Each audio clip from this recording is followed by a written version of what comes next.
Dear friends, Assalamu alaikum wa rahmatullah. Welcome to the second session of the Grounded Upbringing course.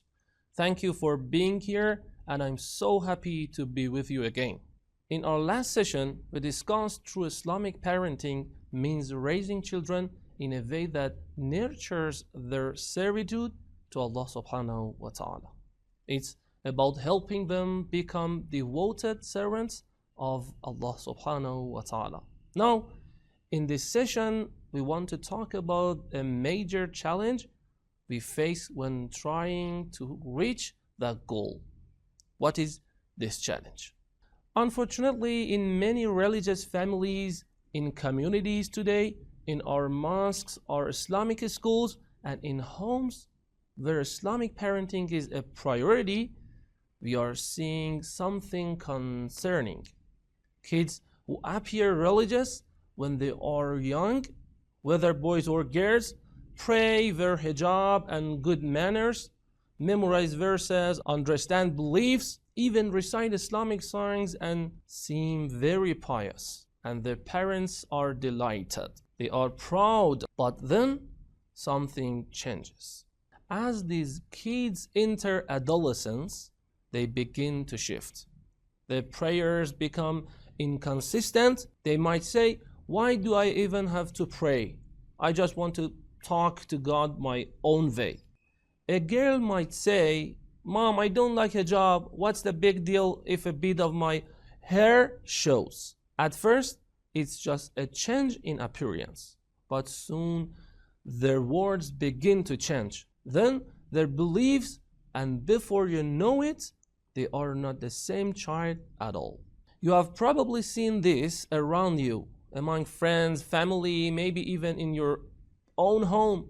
Children who were once masjidi kids, passionate about religion, involved in Islamic gatherings, maybe even reciting latmiyat or du'as, suddenly turn 16, 17 or 20, and it's like all that religious identity is gone.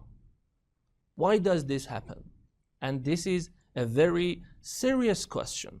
If you care about raising your children with Islamic values, then you have to ask yourself, am I aiming for short-term religious behavior during their childhood? Or am I striving to build a lifelong connection to Allah subhanahu wa ta'ala as we talk about? Just look at the world today. Social media, schools, peer pressure. There are so many influences pulling our children in different directions. Can we really feel confident just because our kids are currently praying or wearing hijab? Can we assume they will stay committed? So many teens, once they reach high school or university, they change completely. Sometimes they even hate their own previous version. They mock the very belief they once had. We have to think deeply about why this happens and what we can do to prevent it. This is one of the biggest challenges in Islamic parenting. In this course, our goal is to give you long-term strategies that address the root of the issues. We want to raise kids who not only become religious, but stay religious, strong, resilient, and unshakable throughout their life, inshallah. So, what's the first step? Identifying the root causes. Some might say it's because their beliefs weren't strong enough.